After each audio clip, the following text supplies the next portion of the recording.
З галоў, якія падараваў краіне 14-й тур нацыянальнага першынства, творчая група АБФ ТВ абрала пяцёрку найбольш эфектных.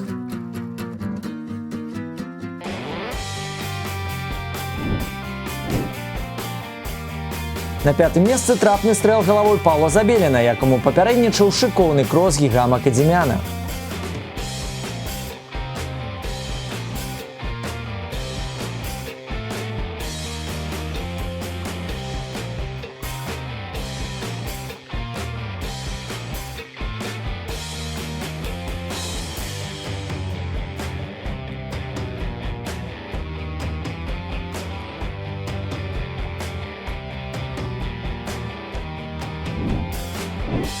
Пазіцыя нумар 4 за Сергеем Архіпавым, што вабна адгукнуўся на перадачу Дмітрая Байдука.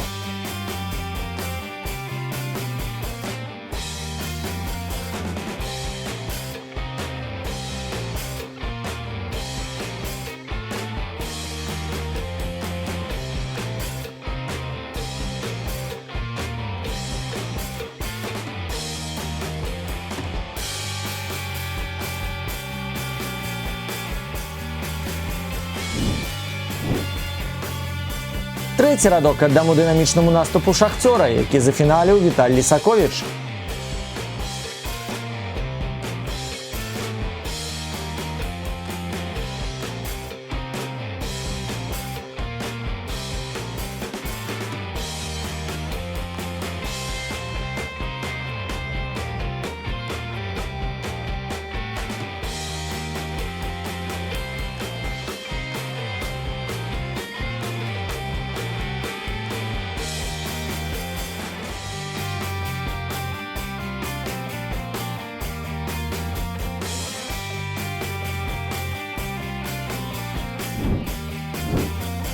Віцэ-чэмпіёнам тыдня стаў Дэніс Тэтэй, што ў баскетбольным скачку перавысіў усіх абаронцаў смалявічаў.